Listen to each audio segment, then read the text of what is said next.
But they are all living in Qatar with a billionaire lifestyle. Where are they getting all of that money? They're getting all that money because they're stealing all of the aid that is coming to the Palestinian people. You know, if what's happening in Gaza right now is a massacre, then who's responsible? We are simply against apartheid, genocide, ethnic cleansing, whoever is perpetrating it and whoever is being a victim of it. As of 2 days ago, 25,000 Palestinians were killed. Listen, there were 2 million Germans killed in that conflict. Are you saying that that means that the Germans were right and the Brits were wrong based on head count? As an American, I grow increasingly appalled at the anti-Semitism permeating so much of our country, especially by so many students at our elite universities, which have become left liberal woke hotbeds, fostering intellectual rot rather than critical thinking. Harvard and MIT and others receive hundreds of millions of dollars in foreign funding, including from China. Who do you answer to? Hannah is a Jewish student at Southern Methodist University near Dallas who says the level of anti-Semitism at her school is nothing like she has ever seen. I want to hear your experience in just a moment. We've been talking about something here. What do you have to say about what these two are saying? You know, honestly, I see actually that she's sincere in what she's perceiving, what they are perceiving. And this is why the reality is very complicated. And the question, do we see things for what they are? Because she mentioned so many massacres. Now the question, how do they originate? You know, if what's happening in Gaza right now is a massacre, then who's responsible for this massacre? And how many times they have done it? Because this is what, the 5th war in Gaza. Every time Hamas used Gazans as human shields and they achieved their goals, to make the world condemn Israel and to gain power and wealth, money after every war. So it worked for them the first war, then it worked the second, the third war, and this time they thought they could double down by taking more hostages and by causing a lot more death, thinking that this is going to give them more legitimacy. This is their game. I invite all the pro-Palestine people, you know, to actually see things for what they are. If Hamas think for a moment that the West, at least, does not support them, their lifespan would be a lot shorter. Those are the true enemies of the Palestinian children. And I speak on behalf of the Palestinian children because I am one of them, and I lived the pain of the Palestinian children. So don't think for a moment that it does not break my heart to see all that. But now I cannot be emotional about the death of the children. I can only be angry against the cause that led to the death of those children. Within the context of this conversation and given your upbringing and your identity and who you're related to, it would make sense that your perspective would be related to Hamas. Hamas, however, is not the end-all, be-all of Palestinian militant groups or resistance. In fact, Gaza is only a portion of Palestine. And in fact, centering Hamas in this movement is detrimental to both me and you. We are simply against apartheid, genocide, ethnic cleansing, whoever is perpetrating it and whoever is being a victim of it. So when this conversation gets misconstrued, it's very frustrating because then we also have to preemptively condemn anti-Semitism, and we are vehemently against anti-Semitism. We know that all forms of hatred exist within the same plane of white supremacy and power structures. We believe that liberation for us means liberation for all.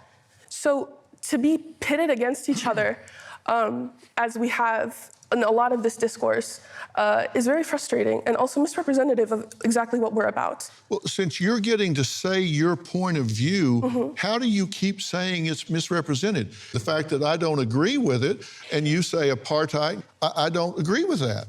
Why don't you agree with facts? I do agree with facts. I don't agree with your spin on reality. So how...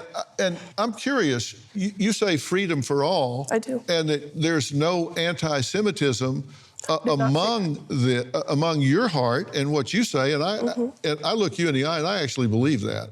But I don't think that's what you experience on campus all the time from everybody involved, is it? I have had people who have come up to me and told me that Israel does not have a right to exist as a country, that it is a colonial entity, which I don't agree with. Jews had nowhere else to go, especially after the Holocaust. And I think referring to the land as a colonial state denies Jews that history to the land and denies Jews the right to live there.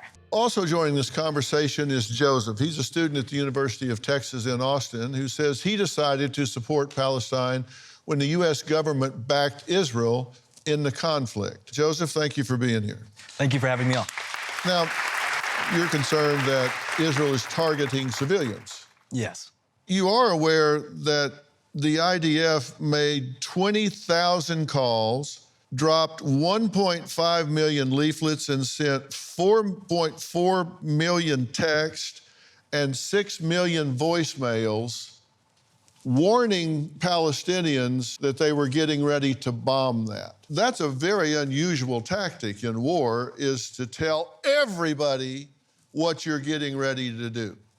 But yet they did that. How is that targeting civilians when they warn everybody with 20 million messages, we're getting ready to bomb this area. If you're a civilian, get out. How are these people who don't have food, water, medical supplies getting these messages or these leaflets whenever the infrastructure to get the leaflets and the messages to them is broken? Well, I'm glad you brought that up, because a leaflet is pretty hard to not get when they fly over and drop those leaflets. You don't need much of an infrastructure for that. And they also have provided something that enemies never do, which is food and water and medical supplies and support, which are all stolen by Hamas, who Palestine has elected as their leadership. But they are all living in Qatar with a billionaire lifestyle rather than being in Palestine. But yet, where are they getting all of that money? They're getting all that money because they're stealing all of the aid that is coming to the Palestinian people. You see, Dr. Phil, they are being stolen, but they're not being stolen, they're being withheld. And you mentioned earlier that, you know, buzzwords are hard to understand because, you know, a lot of people, it's not in their common vocabulary and they can sometimes misconstrue them. But what you can't construe or misconstrue are numbers. And that being that, as of 2 days ago, 25,000 Palestinians were killed. Listen, there were 2 million Germans killed in that conflict. Are you saying that that means that the Germans were right and the Brits were wrong based on head count? Oh, definitely not. Well, then how does that... Because how do you use that as a logic in that there are more people killed in Gaza than in Israel? Because you're equating Palestinians to Hamas. I think it's terrible if anybody is killed on either side. You guys are trying to say that we are calling for the eradication of the Jewish people because we're Muslim or because that is in our charter and in our belief, and misconstruing our holy book and saying that we're calling for the death of Jews when we have not once ever said that, and we have openly stated that a liberated, free Palestine means the safety of the Jewish people as well. That is inaccurate, and that is trying to mislabel and misrepresent the Palestinian movement. That is what Hamas has made very clear. From the river to the sea. No, from the river to the sea means you have the Jordanian River, the Mediterranean Sea, the land in between is free. Everyone in between is free. I am not going to allow you guys to try and use Hamas's words and say that's my words. I'm not saying those are your words. No, I'm saying that Palestine has elected Hamas as their leader. But see, in the same breath, we're saying that we do not want the Palestinian cause to be associated or to begin and end with Hamas, because Hamas is a creation of Israel, and we know it to be a militant group that's unsustainable and has false.